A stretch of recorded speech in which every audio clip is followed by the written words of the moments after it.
کہ امام زین العابدین رضی اللہ تعالیٰ عنہ جن کے سامنے سارا کربلا کا خونی منظر بنا، سارا منظر دیکھا، اور میدان کربلا کے واقعے کے بعد آپ نے ایک سرائے بنائی آنے جانے مسافر والوں کی خدمت کرنے کے لیے۔ ایک دن ایک بندہ وہ بھی آ گیا جس نے میدان کربلا میں اہل بیت اطہار کے بچوں کے لاشوں پر گھوڑے دوڑائے تھے۔ آپ نے اس کو بڑا پروٹوکول دیا، اچھا کھانا، اچھا بستر دیا، اور پھر اعلیٰ قسم کا کھانا۔ 2-3 دن جب رہا، جب جانے لگا تو آپ نے پھر بلا کر نا اس کو تحفے تحائف دیے، یہ بیوی کے لیے لے جاؤ، یہ فلانے کے لیے لے جاؤ۔ وہ تحفے وغیرہ لے کے جب چلا گیا نا تھوڑی دور، اس کی ضمیر نے اس نے ملامت کی، واپس پھر آ گیا۔ جب واپس آیا تو کہنے لگا حضرت جی آپ نے مجھے پہچانا نہیں؟ فرمایا جب تو پہلے دن ہی آیا تھا نا، میں اس وقت تجھے پہچان لیا تھا کہ تو وہی ہے جس نے ہمارے اہل بیت اطہار کے ساتھ ظلم و زیادتی کی تھی۔ اللہ اللہ اللہ۔ کہنے لگا پھر میرے اوپر اتنے احسان، اتنی کرم نوازیاں، وجہ کیا ہے؟ فرمایا وہ تیرا کردار تھا، یہ ہمارا کردار ہے۔ یار یہ وہ نفوس قدسیاں ہیں۔ لہٰذا میری آپ سب سے مدنی التجا ہے، یہ جو ہماری محافل ہوتی ہیں ان کو بامقصد بنایا جائے۔ حضرت امام عالی مقام امام حسین رضی اللہ عنہ جو اتنی بڑی قربانی دی، اتنی بڑی قربانی دی، اس قربانی سے ہمیں سبق کیا ملا؟ پہلی آپ نے جو سبق دیا وہ یہ تھا کہ اگر تم حق پر ہو تو ڈٹ جاؤ، حق پر ہو تو، اور اس ڈٹنے میں اگر تمہیں شکست بھی ہو جائے تو کامیابی تمہارے قدم چومے گی۔ اور ہوا بھی یہی کہ آپ ڈٹ گئے ہیں۔ جب میدان کربلا میں آخر میں آپ پہنچتے ہیں تو آپ نے خطبہ ارشاد فرمایا، اور خطبے میں یہ کوئی بندہ نہ سمجھے کہ کوئی رحم کی اپیل کی ہے۔ آپ نے ارشاد فرمایا مجھے جانتے ہو میں کون ہوں؟ جس نبی کا تم نے کلمہ پڑھا ہے میں ان کا نواسا تمہارے سامنے کھڑا ہوں، جس کے لیے جنت سے جوڑے منگوائے جاتے تھے، میں وہی نواسا تمہارا۔ وہ کہنے لگے جی گلہ نے دو، یا تو بیعت کرو یا پھر لڑائی کے لیے تیار ہو۔ تو میرے امام کا جواب سنو، آپ نے ارشاد فرمایا تم جانتے ہو یزید فاسق و فاجر ہے، اگر میں اس کے ہاتھ پر بیعت کرتا ہوں تو پہلے خلفاء کی خلافت پر حلف آئے گا، لوگ سمجھیں گے پہلے بھی ایسے ہوں گے۔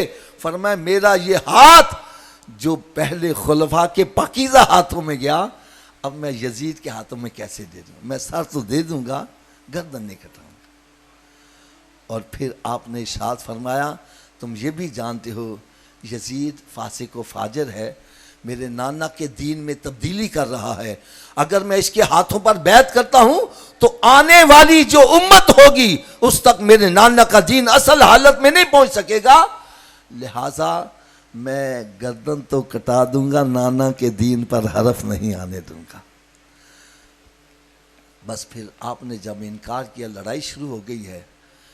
پھر جس طرف آپ جاتے ہیں لاشوں کے ڈھیر لگ رہے ہیں، پھر پیچھے سے آواز آتی ہے حسین کو کمزور مت جانو، اس کی رگوں میں مولا علی شیر خدا کا خون دوڑ رہا ہے، ایک مرتبہ تیروں کی بوچھاڑ کر دو۔ جب بوچھاڑ کی ہے، آپ کے جسم جو کہ سرکار دو عالم صلی اللہ علیہ وسلم کے جسم عطر سے مس کیا کرتا تھا، وہ تیروں میں پرویا گیا ہے، آپ زمین پر تشریف لائے ہیں۔ ایک بدبخت آپ کی گردن پر خنجر چلا کے دنیا کا ذلیل انعام حاصل کرنا چاہتا ہے، خنجر چلتا نہیں ہے۔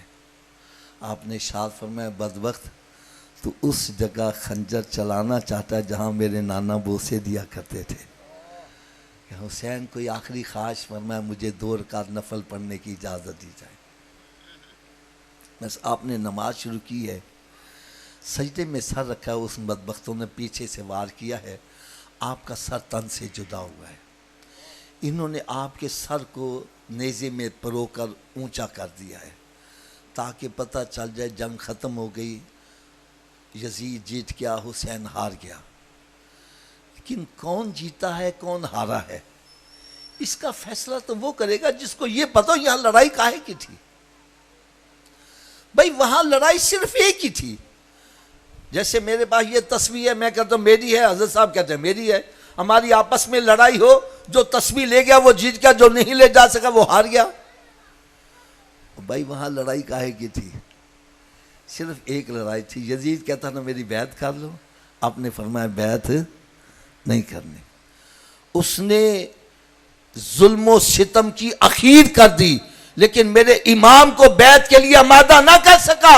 اس سے پتا چلا یزید ظلم و ستم کی اخیر کر کے بھی ہار گیا ہے اور میرا امام سب کچھ لٹا کے بھی جیت گیا ہے۔ انہوں نے آپ کی گردن نیزے پہ پرو کے اونچی کی ہے۔ دیکھنے والوں نے کہا بھائی جو جیتتا ہے سر بلند اسی کا ہوتا ہے۔ دیکھو میرے حسین کا سر آج بھی بلند ہے۔ تو پہلا جو آپ نے سبق دیا وہ یہ تھا کہ حق پر ہو تو ڈٹ جاؤ۔ دوسرا یہ سبق تھا حالات کیسے بھی ہوں بے صبرا نہیں ہونا۔ اور تیسرا سبق میرے سنیوں ذرا آپ کی خدمت میں ہاتھ باندھ کر عرض کروں گا، وہ یہ تھا کہ حالات کیسے بھی ہو جائے نماز میں سستی نہیں کرنی۔ نماز میں سستی آج ہمارے ہاں ہوتا کیا تھا، میں کہنا حضرت جی تو سویرے نماز پڑھنے نہیں آئے، اور ساڈی جی دشمنداری سی، خطرہ سی، کوئی نقصان نہ پہنچا دیتا اس لیے نہیں آیا۔ اچھا آپ نہیں آئے حضرت صاحب؟ او جی گھر میں بچہ بھوکا پیاسا تھا کیسے آ جاتا؟ ہاں جی آپ نہیں آئے؟ او جی بچہ بیمار تھا اس لیے نہیں آئے۔ آپ نہیں آئے؟ او جی گھر میں فوتگی ہو گئی تھی کیسے آ جاتا؟ میں نے کہا بھائی قیامت کے روز اگر امام حسین کو سامنے پیش کریں پھر کہاں منہ چھپاؤ گے یار؟ ادھر تو خوف بھی ہے، بھوک بھی ہے، پیاس بھی ہے، اور پھر عابد بیمار بھی ہے، علی اکبر کا لاشا بھی رکھا ہے، اور پھر بھی نمازیں ادا ہو رہی ہیں، قضا نہیں ہو رہی۔ یا تو حسینی ہے تو پھر تیری تو تہجد قضا نہیں ہونی چاہیے یار۔ حسینی ایسا ہونا چاہیے کہ جب حسین کا غلام دیکھو تو بندہ کہہ اٹھے یار اگر حسین کا غلام ایسا میرا حسین کیسا ہوگا یار، یہ ہونا چاہیے۔